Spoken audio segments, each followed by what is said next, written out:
Hey guys, good morning. Just wanted to take the opportunity to get today's video in as I'm driving into work. It seems like this is where I have most of my time, either traveling to work, at work, or traveling back. So I thought I would try to maximize time this morning. And I wanted to talk to you guys about the power of positivity, man, and how it applies to fishing and really just life in general.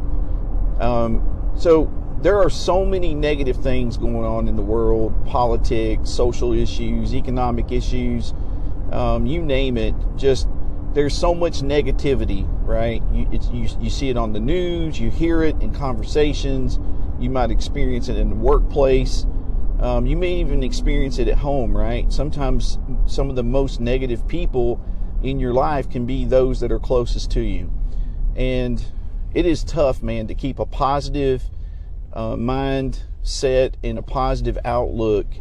And you really have to be conscious about it, and you have to focus effort on remaining positive. And it applies to fishing. And I'll just use an example of myself. This season, it's still early in the season, but I've been fishing since about February, and it's been tough, right? A lot of unsettled weather patterns, which is not uncommon for this time of year, but just the number of unpredictable, unstable weather patterns has been more than I can remember in past years. And with wind and water rising and falling quickly, a lot of the lakes that I fish are managed lakes, so they're really made, the first thought is flood protection, downstream farmer fields and things like that. So the water, it would rain, the water comes up, it gets cold, the water cools down, they drop the water, then you have bluebird skies, post-frontal conditions, high winds. Any bad condition pretty much that you can think of, I've experienced it this early in the fishing season already. And I've not done well putting keepers in the boat.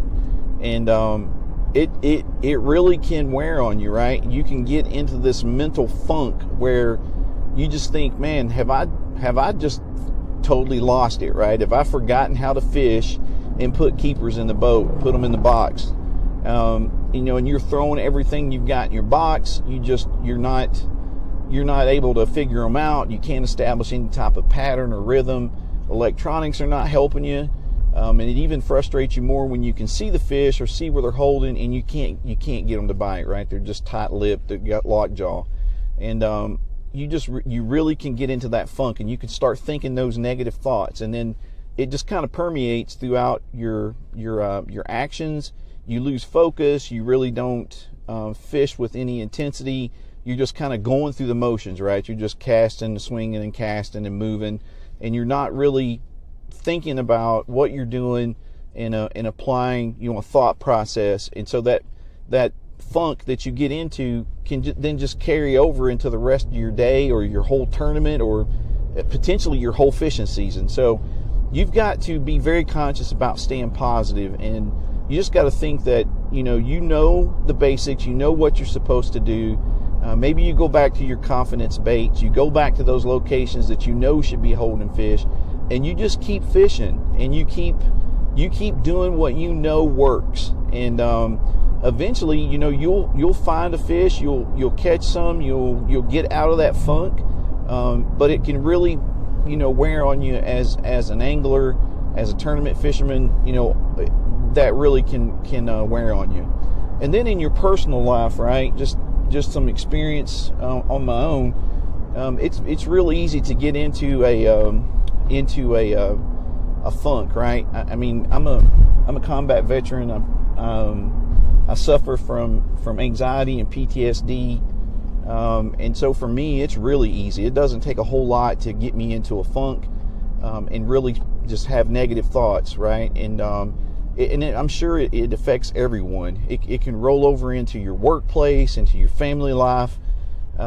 It's just really easy to get into this negative thought pattern of, I just can't do this. It's too hard. I don't have time. I'm not happy at work. You know, your personal relationships start to suffer, all those things. And so I have to make time, right? My day starts at 4 a.m. every morning. I get up at 4 a.m. Because I have to put some conscious effort, some deliberate effort into finding that positive space where I can start the day out on a good note. And it takes me a few minutes to get into that mind state, really focus deliberately on that. And then, 4:30, 4:45, I head out to the gym. I get a workout in. And one of the things I do is I listen to podcasts, and I listen to other anglers' YouTube videos, and then I listen to a lot of motivational stuff. And it really does help, right? If you listen to the words and think about how you can apply those concepts and techniques, it really does start to work. And I find that I can start my day out, right, in a much better mindset than if I don't follow that routine. And it's about that routine, having that time dedicated to get yourself into that right mental state. Now, I'm guilty of not applying that to my fishing all the time, and because it takes time, it takes additional time. You got to prep, you got to, depending on, the level of angler you are. If you fish tournaments, you want to pre-fish, you want to, try to come up with a game plan. You want to, scout the fishing spots. You want to try to establish a pattern during pre-fish. But one thing that the Army taught me is that a plan is only good until first contact. It's like you morph and modify on the move after that. And if you don't have that positive outlook and mindset, it's very easy to get into that defeated mode of thinking. So I encourage everyone to try and practice some positivity. And sometimes if you're positive with other people, you pay it forward, you'll find out that you may make somebody's day who's just having a really rough time. And it may just be a compliment or a thank you or a good job, or, just any type of interaction you have. If you're positive with other people, most times you'll find out they'll be positive back, and then maybe they'll pay it forward. And if we all, kind of practice that, maybe, just maybe, we might make this world a better place. So just some thoughts this morning I wanted to share with you. It was kind of weighing on my mind, and definitely can apply it to fishing and everyday life. So, hey, you guys take care. I appreciate you watching the videos. Stay safe out on the water. Tight lines, baby, and hook 'em up.